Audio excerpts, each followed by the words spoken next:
They certainly had a tough act to follow after the epic clash on Sunday Night Football.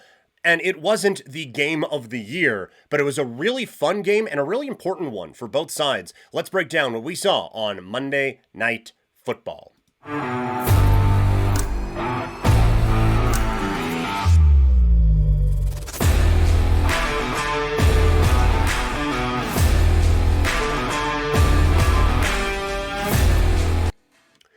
A lot of questions around J.J. McCarthy after a full season of not playing in the NFL, and a lot of them after one half. But he answered at least some in the second half of a very, very entertaining come-from-behind win for the Minnesota Vikings to wrap up week 1 in the NFL. We had talked in the preseason about J.J. McCarthy and how important he was. I said he is a player that can determine the season. He was players that can decide the year, swing player, whatever you want to call it.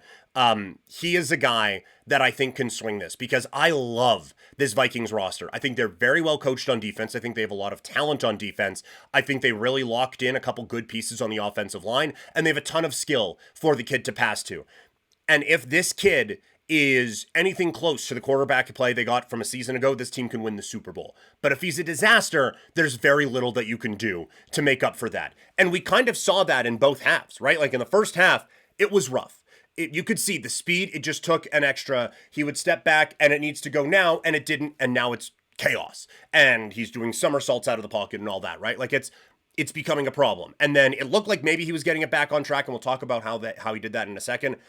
Has a setback, pick six, brutal, but then makes some really, really good throws. And you can see if this is the base that we're starting with this kid, with J.J. McCarthy, Vikings fans should be really, really happy about where they are sitting right now with their starting quarterback. I thought like that fourth quarter, the big comeback, some major throws to Justin Jefferson, pushing the ball down the field, throwing it to your guy.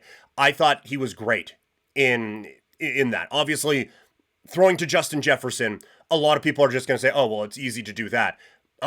The way that the Bears were covering him, the pressure that they were bringing to the young quarterback as well, all of that suggested that it was going to be a bit of a difficult go, and he was still getting it in there. And even in tight coverage, he was still fitting it in. And that's where you feel very confident about this. It wasn't just, oh, hey, we did a swing pass to Justin Jefferson because we had him lined up out of the backfield, and we were able to execute that way and pick up some yards. And look at this, we just did a little draw play and a couple quick passes to TJ Hawkinson, and we were able to get first downs out of it. They were aggressively pushing the ball down the field and fitting them into tight windows. It is those types of throws that you want to see from a quarterback when you are looking for him to develop and looking for him to grow. And so, like I said, if this is the base, that's fantastic. The other one, I thought it was a perfect pass to Aaron Jones. As someone who owns Aaron Jones in fantasy, I obviously greatly appreciated it, but I thought it was a perfect pass to Aaron Jones. It does look like it's a little bit underthrown, like it doesn't hit him in stride. Jones has to come back to the ball, but when you look at it, you have the coverage underneath with the linebacker who was absolutely burned on the play, and you have a safety coming over the top. And I think if you lead Jones into the end zone there, it puts him in a position where the safety can come in and lay a big hit, and best case, just knocks the ball out. Worst case, ends up knocking Aaron Jones out of this game. And so he puts it in a spot where Jones can turn, protect himself if that hit is coming, but still be able to make a play and get into the end zone. So I thought maybe this is just me galaxy braining it because I want the kid to be good, but I thought it was a perfect pass and just exactly where he needed to put it. And obviously, like, he got better as the game went on, and you want to see that. You want to see him get more comfortable under the bright lights of Monday Night Football against the Chicago Bears. You want to see him get that kind of comfort in that situation. So I thought it was great. And it really kind of starts with the big throw that he makes at the end of the first half to get them into range for that 59-yard field goal. And that is where it's like, okay, we can take some of the shackles off of this offense, right? It's not just, like I said, that swing pass to Justin Jefferson. It is a dot on a crosser that puts us in field goal range in a very big moment. And it was from that point on where it felt like momentum was built. Right now, growing pains. We lose some of that momentum on a pick six, but overall, I think you have to be ecstatic from a Viking standpoint of where this kid is at and where the team's at.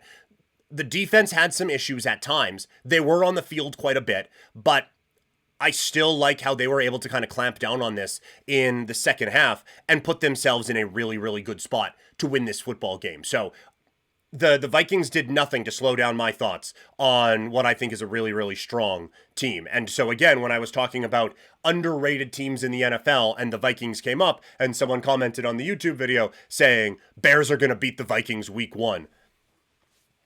Where are you at now?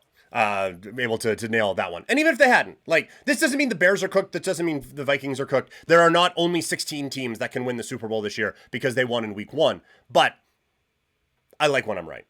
I really do enjoy that. Check me out on social media for more modesty like that. I am at Primetime Klein on Instagram, X, TikTok, Threads, and Blue Sky. Check there for updates and clips from Couch Potato Diary. On the other side, talking about the excitement level you should have around the Minnesota Vikings, I don't know how you're not excited about what is happening with the Chicago Bears. I said coming into the year, I believe I took their under on the prediction show. I said that this is a team that could play better this year and still hit under on their win total. And losing the first week helps. But you look at so many different pieces of this football team, and there were improvements. And the biggest one, obviously, was at the quarterback spot. Caleb Williams looked like a different human being playing the position. I thought he looked exceptional in this game, especially in the first half. When things are breaking down, he is still showing that star quality. He's showing a high level of escapability. You would like to see him utilize that less, but he was showing high levels of escapability. He was making every throw you would want to see from him. I just thought, like, I watched that and thought, okay, this kid is getting close to what we thought he could be. And what we thought he should be at this point in his career. I was blown away by what I saw from Caleb Williams there. But you also saw other improvements as well. Like, coming out of the draft, a lot of the talk last year, a lot of talk, obviously, Marvin Harrison Jr., right? But Malik Neighbors kind of steals the headlines there too. Odunze was a forgotten man in a lot of this because he ended up as the number 3 receiver with the Bears last year, and the offense didn't click in the way that we thought it would. But that catch on the sideline and a couple other big ones as the game went on, this kid's going to break out this year. You can just see it, that there is another gear that he has found to his game as well. So a lot to be excited about for the Chicago Bears. And then the offensive line looked improved. It struggled as the game went on, so I'm not going to say the Bears now have a good offensive line or anything like that, but I don't think this is a line where, hey, we can send one extra rusher, it's going to screw you up entirely and blow up your entire offense. I don't think it's that anymore. I think this offense is going to give Caleb Williams enough time to be able to do something out there in the passing game. So, yes, they did struggle at times, but I like where they are at. And then defensively, I thought they looked pretty strong as well. Some really good pressure from the D-line early on in this game. They couldn't get the stops when they needed to late. So it is not as high level of a defense maybe as you would like with a team like the Bears. But overall, I think you have to feel very, very comfortable with where you are at with the Chicago Bears at this time. They just come away with a loss. But I liked a lot of what I saw from that game. And maybe it was Monday and I just wanted to feel like I was being optimistic about stuff. But I just think there are a lot of really good things that were happening in that game for two teams that are looking for, well, I guess for one team looking for a leveling up and another team that is looking to just get back to the level they were a year ago and maybe a touch above, that being the Minnesota Vikings. If you miss any of the streams or just want to bring Couch Potato Diary with you wherever you go, you can find us in podcast form. We're available on Spotify, Apple Podcasts, or wherever you get your pods. And if you are listening, thank you. Leave a review and hit that subscribe button. All those things really do help with Couch Potato Diary.